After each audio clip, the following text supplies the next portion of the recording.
Thank you very much. Qabel ma nibda konsieri professjonali. L-aħħar nabritek taqalawli questions. Għaxġin daw naħdom bħala training għal meta nasal għal-bajba.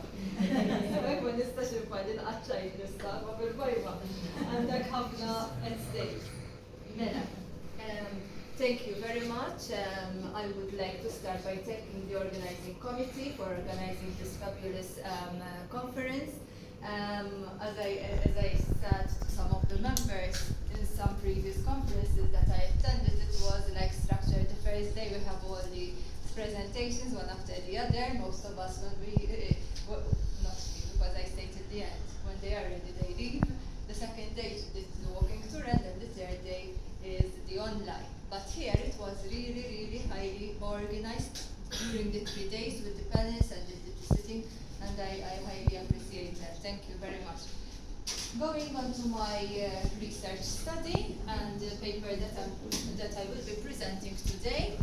The title is Wellbeing and Academic Resilience in Post-Secondary Subjects. I am not going to start with the usual stages of introduction and the background of the study and the research objective, etc. But I will start immediately with the gap, because there is a lot of very valuable work in the Maltese Islands as regards well-being of students, especially in the compulsory sector, where I really highly appreciate the committee by Professor who are doing great work about the well-being of students in the compulsory education. There is also very good research about well-being of tertiary students, students at the university, but it seems that the post-secondary ages between 16 to 18, when the students, everyone knows that they are developing not only physically but also psychologically, and there are different challenges regarding the transition from a very protected school of the secondary to the post-secondary. There is a lack of such studies. And I was particularly happy here to meet some people who are dedicating their work to the post-secondary. Yesterday, we were present for the fantastic presentation by these colleagues here I met during this conference from MCAS, who are doing great work about the well-being of students who are specializing in the vocational subjects. When I was doing my research for my work, I found very little about local post-secondary schools, but students who are following the academic line rather than the vocational. So I think that this is an area where we have to work more. And so, my positionality now.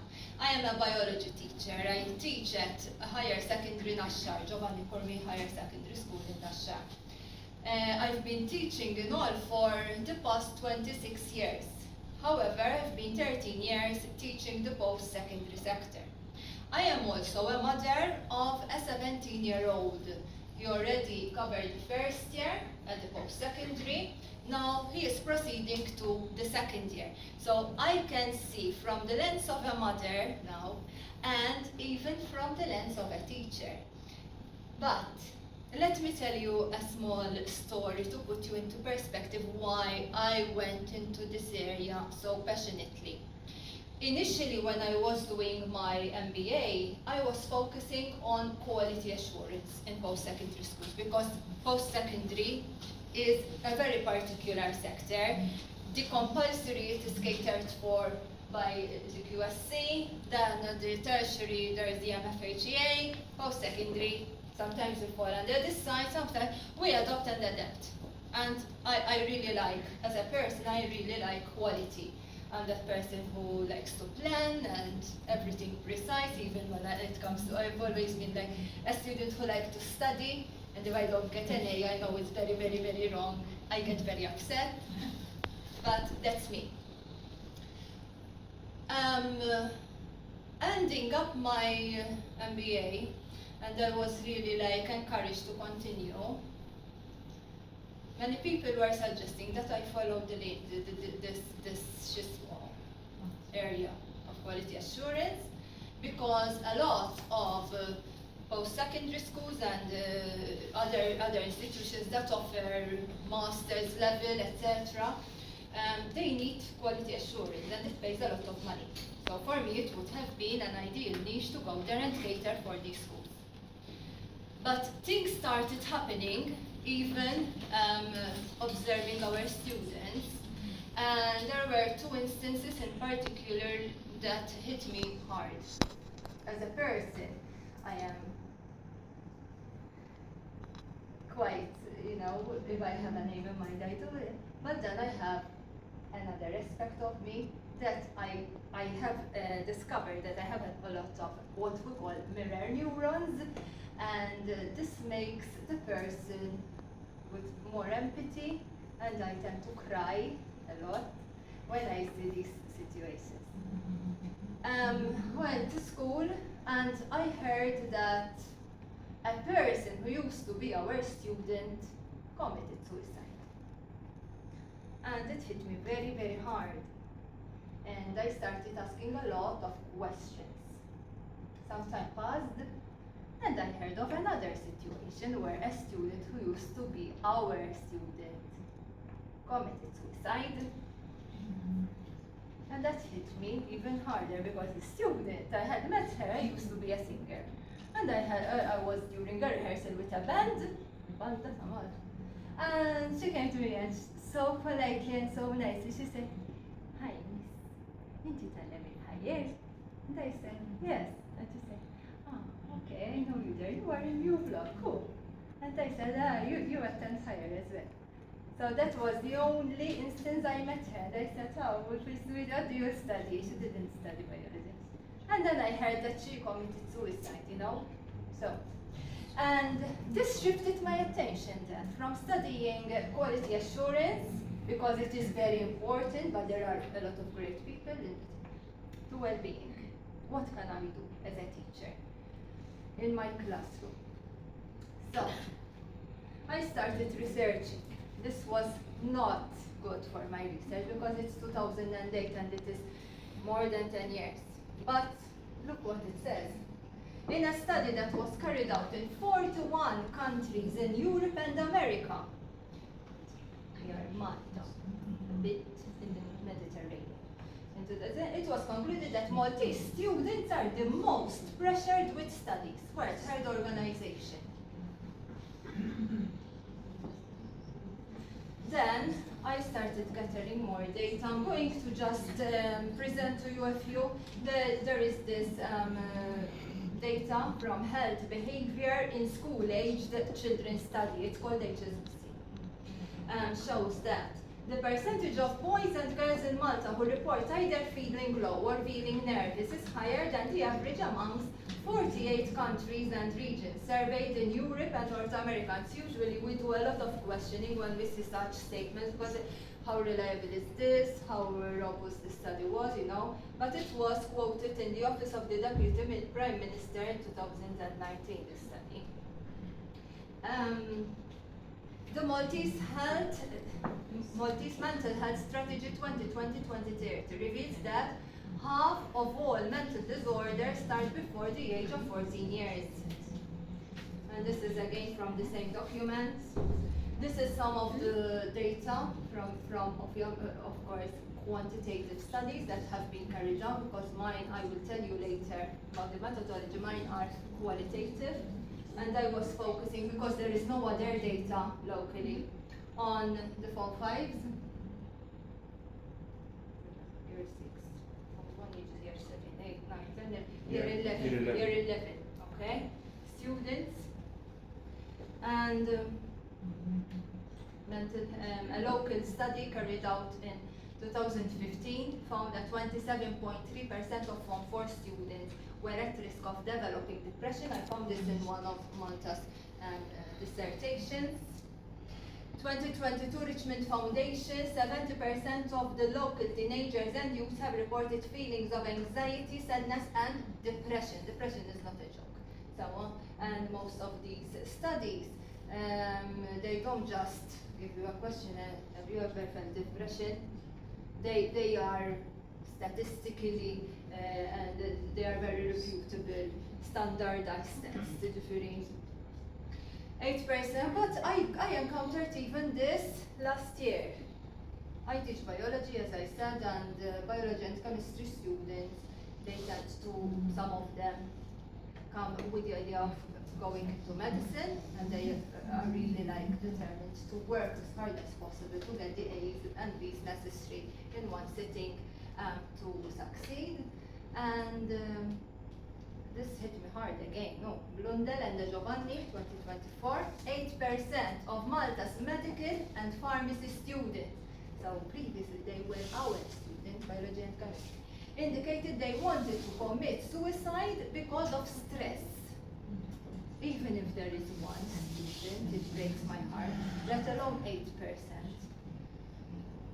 And this led me to these research questions initially. What do Maltese post-secondary students, but this is short, in my school, in one post-secondary in Malta, understand by the term well-being, because it's very important to define what you are talking about, because as happened this morning, we might be talking about the same word, but my perspective is totally different from the perspective of the other person who is talking about the same word. And what positive and negative factors do students perceive? Why is the second question? Because I based my study on this theoretical framework by Bradburn. And why did I choose Bradburn? Because then I was following and reading similar works carried out in different countries to see how they went about it, and a number of works utilize this framework, Bradburn. And Bradburn says it very simply: well-being is like a seesaw, with positive factors that elicit positive emotions on one side, and the negative factors that elicit the negative factors on the other side, and the way they balance is the result well-being. And I liked it, and I went with it. So this is what I'm saying. The results of this study. The negative factors that my students, our students, mentioned, the top two, the workload and the deadlines. The positive factors, and here I emphasize, and here we are all educators, and I had the opportunity to do similar sessions with school development plans and in other sectors, and I really emphasize this, and we emphasized it, you mentioned it as well. Helpful teachers. Students mentioned helpful teachers. And sometime before, because I was doing a different master's with IFE, Masters in Applied Education and Leadership, and one of the modules was of Education and Leadership to shadow a head teacher, and I had the privilege of shadowing a wonderful headmaster in a very big school for 10 days. One of the questions that Dr. Police told us to work about was positive factors, the top things in the school. They said, how can I say it in 10 days? And I tried to invent something to write up my assignment, you know. And I asked the head of school, is it okay if I ask the students? And he said, yes, go ahead, because he works at IFE as well. And I spent a number of days during the going around and asking people, not with a questionnaire, x'taħseb illi għaw sabiħ fl-iskola? U nikteb, u nipprova nikteb kif jgħiduli, mbagħad immur, you know, and I collected a lot. And even there, in a secondary school, I had the same positive teachers, per eżempju, għax jifmuni, and I had a lot of it. And when I calculated and analyzed the work, I said, Illa, look how many times we feel that we are not appreciated, you know. Who knows if the teachers are aware that most of the students in a secondary school mentioned the teachers as the most positive factor in their school. And that was just part, a module in my MAEL. In my doctorate, the same thing came out. Helpful teachers. Għax teachers jifmuni. Għax meta jkollu bżonn nitkellem għat-teacher. You know? Issa. Mela, this coincided with Malta Wellbeing ta' Professor Shafai, alright, he in secondary school, that 63.5% of the Maltese students feel pressured by work.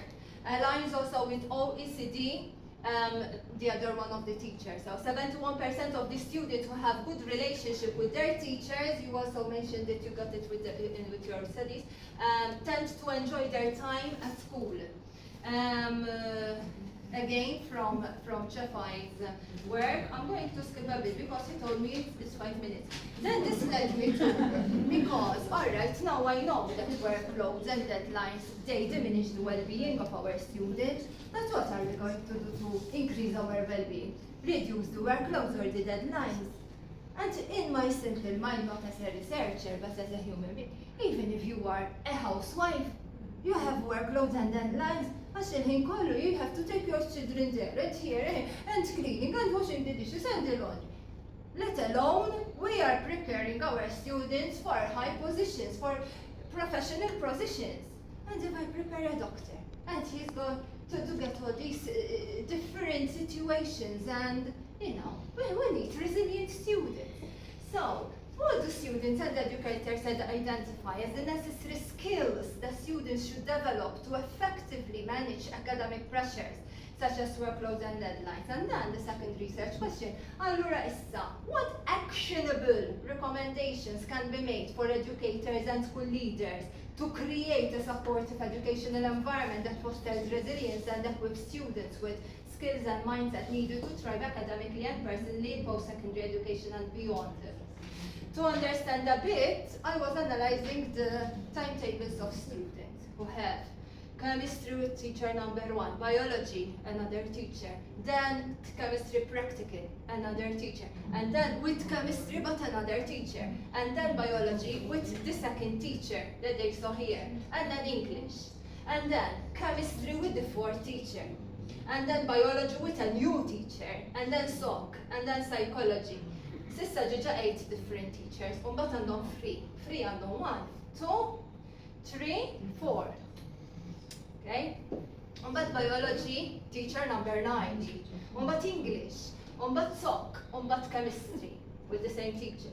Unbat biology, with the same teacher. Unbat 3, unbat physics, with the 11th new teacher. Unbat 3, unbat SOC. Well, every teacher, here are 14 different teachers. Every teacher is giving a homework or study or content that we cover in lesson and you need to revise. So I started to try to understand why the students are feeling pressured by workloads and what we can do, you know? And so, 1 minute.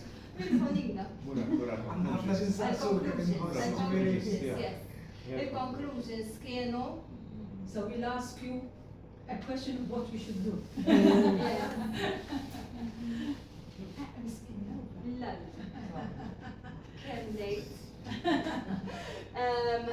So, students, I carried out 12 interviews with students, purposive sampling. I wanted students who are from different areas, not only biology and chemistry, but who I know they can talk and who they can elaborate and explain.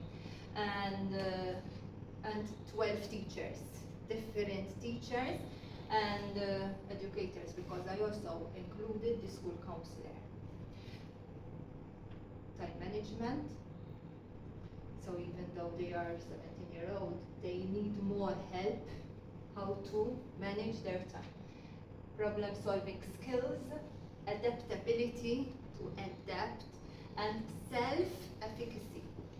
Regarding, because these, I classified them later from my literature review that they fall under these two categories, not because the students told me I propose problem solving. No, mela, emotional regulation, or emotional intelligence, cognitive refraining, so I have to think in a way that does not pressure me that much. Growth mindset and mindfulness. Issa, Shane, correct. Għax konna ġejna proposes. Thank you. Reflecting on what you said, I think it's